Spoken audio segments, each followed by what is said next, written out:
broadly speaking, because there's a lot of differences amongst people who disagree with, say, the war in Iran or U.S. support for Israel destroying Gaza. Before October 7th, they'd ask, who do you sympathize with more, the Israelis or the Palestinians? And it was plus 48 for the Israelis. Yeah. It's now plus 1 for the Palestinians.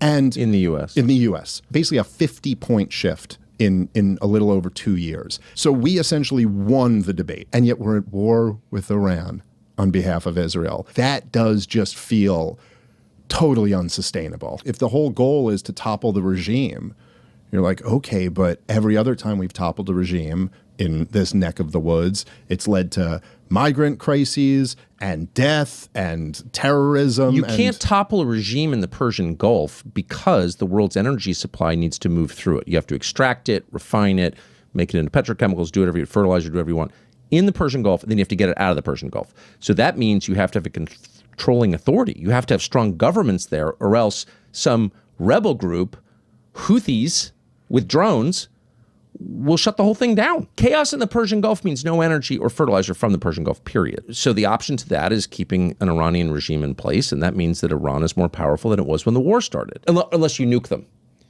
which is, I think, an option. And then you set off a chain reaction. The school that we hit, where he killed like 165 or 170 little girls, and then people, give each other, those numbers haven't been verified. That's just the claim of the Iranian government. He goes, well, our government's not denying it. And in fact, they did an investigation and concluded it was almost certainly us. It was a Tomahawk missile. What's the question here? We know where this came from. The only question left is like, who gave it that coordinates, or did it miss, or was that intentional, whatever. But like, kill a whole bunch of 8-year-old girls?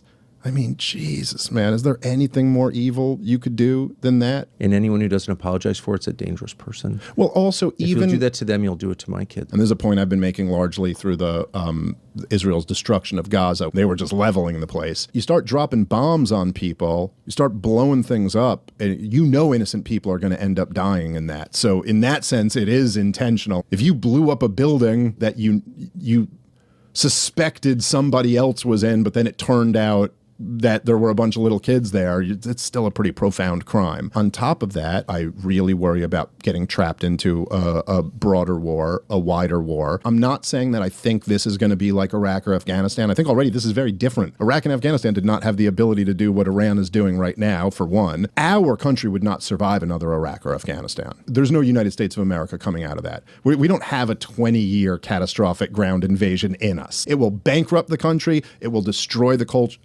country culturally. So that's a very scary thing. We have to stop fighting wars on behalf of Israel, and we have to have some type of separation. I've kind of called out some of these people. I'll do it again here because they're like some of the biggest frauds in the country. These like pretend intellectuals like Sam Harris and Gad Saad and guys like this who have spent a career demonizing Muslims. Their entire career has been talking about what irrational, violent people Muslims are, how awful the religion is. If you spent your whole career arguing how violent and irrational the Muslims are, what does killing an Ayatollah mean? That's not just a political figure. That's why I've been defending Muslims. It's not because I'm Muslim or taking money from Qatar. Too late now. We wrecked their economy. When 9/11 happened, the average Joe Sixpack American went, why do they hate us? That's how ignorant we were of our own position in the world. We didn't even know there was a beef. You go, what are we talking? We thought Bill Clinton was the time of peace and prosperity. That's what Americans considered that time, the time of peace. Iraqis did not consider that a time of peace. Hundreds of thousands of them were getting killed due to the blockade, Clinton's bombing campaign. If you ask Iranians, and not the ones who are, paid by Mossad to promote wars, but like they'll tell you very quickly why they hate us. And the whole beef, right, goes back to 1953. We overthrew their government. We installed a dictator who they did not like very much, who was not very kind to his political opponents, to put it mildly. And then the other big thing that they point out all the time is in 1980, Saddam Hussein invaded Iraq. Now, a lot of people from my generation remember this because this is actually what the neocons they would often like vaguely cite this when they were trying to push the war against Iraq. They're like, he used chemical weapons against civilians. You're like, yeah. What they leave out is that they were backing him when he did that. They facilitated the sale of those chemical weapons to him, and they backed and gave the green light for Saddam Hussein to invade the country. Iranians remember that. There was, I think, 500 or 600,000 Iranians died in that war. By the way, another lesson from that war is they never surrendered. Even after taking losses like that, these Shiites are not playing around when it comes to matters like that. No. They fought and fought and fought. It's more than Americans don't know. I think they've been prevented from knowing. Yeah, that's right. That, actions have reactions. Well, that's why, the term blowback that was coined by the CIA and what they described it as was it's not just like we do a thing and then there's a reaction to it. It's that we do a covert thing.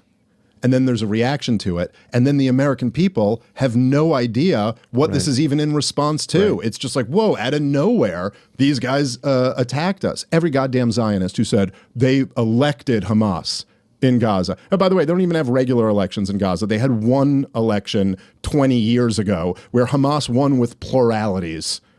But that was enough for them to say, to kill their kids in good conscience. You don't have the right to take vengeance on innocent people. That is the standard of civilization.